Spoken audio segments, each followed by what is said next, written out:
Let there be a sky. Let God said, God created the world through speech, and therefore his thoughts was in his speech.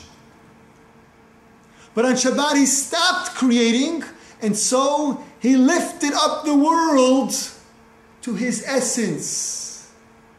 God took the world and he lifted up the world to his essence, to his internal place. And that's what happens on Shabbat. Look at the word Shabbat in Hebrew. 3 letters.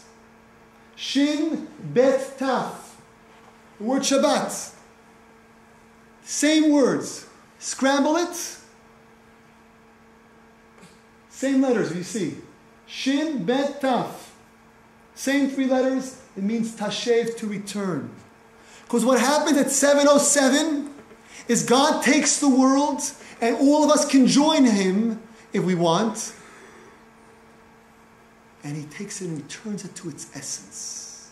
He lifts up the world to a place that's closer to God's. That is what Shabbat is all about.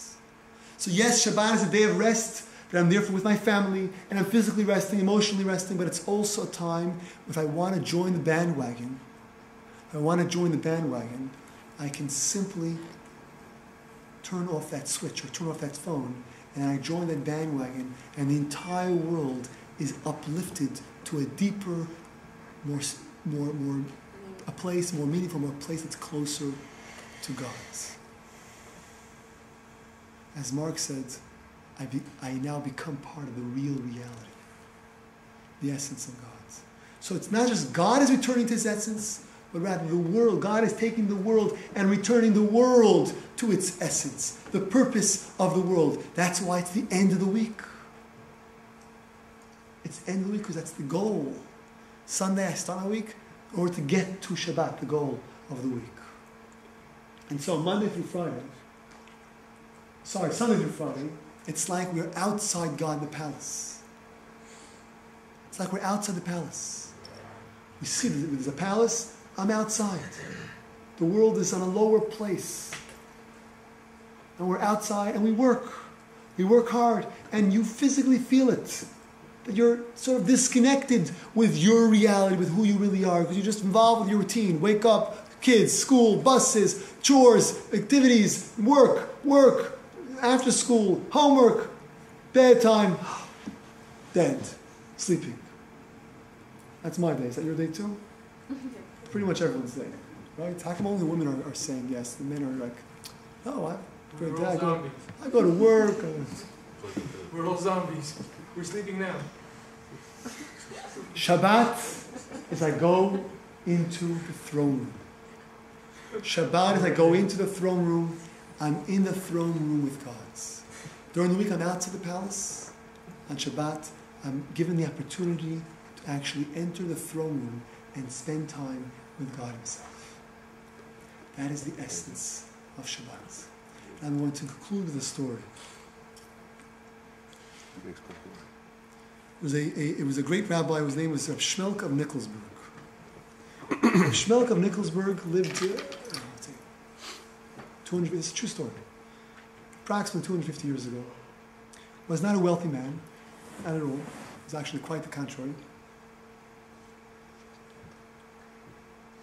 And although he wasn't wealthy, he had this great passion, this great desire to always help anyone that crossed his path. Anyone that crossed his path. If someone came to him and asked him for money, he would put his hand in his pocket, take out his wallet, empty the wallet, and give it to the person. That's how he was. Unfortunately, there wasn't always a lot of money inside there, but it doesn't matter for him. As long as whatever he was able to give the person, he gave the person. When there was a time that he didn't have any money in his pocket, it bothered him to no end, he ran around finding something to give to this person. And his wife knew this. She I guess, was running the house, because he couldn't be allowed to be responsible for the house, because there wouldn't be any house if he would be responsible for that. And so she would hide things from him, because if she wouldn't, there'd be no money. So she would have hiding places And he would find the hiding place, and she would find a new hiding place, and a third hiding place. And when a poor person would come to the house, knock on the door, he would answer the door, and he would say, sorry, I don't want to pack it, just 1 minute, give me a few minutes. And he would run around, the poor person sees, running around, opening the drawers, closing the drawers, opening cabinets, all over the place, going to the bedroom, going to this room, till finally, that's where she hid it. And he would take the few dollars that he found over there, a few rubles that he found there, and give it to the poor person. It happened one time, the poor person knocks on the door, and he searches, and he searches, and he searches, and he cannot find anything. Either she really hid it well, or there really was no money left this time. But he couldn't take it. Couldn't take it. Not to give a poor person something cannot be. So he keeps on searching until finally he finds his wife's only piece of jewelry. A necklace that she was given as a gift from the in-laws by the wedding day. Her only piece of jewelry. He finds it. Yes! Finally I have something to give to the poor person. He takes it. He goes to the poor person and says, here, go buy some bread.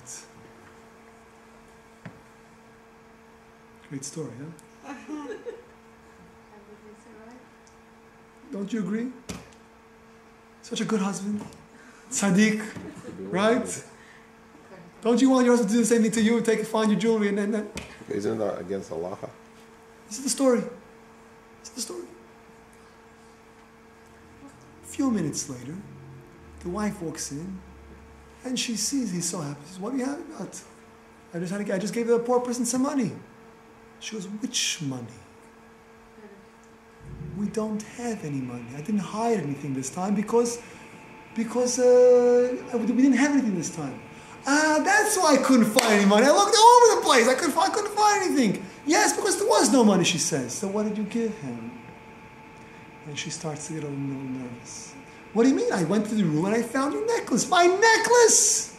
You gave the poor person my necklace? Do you know how much it's worth? It's not a few rubles. It's worth 5,000 rubles.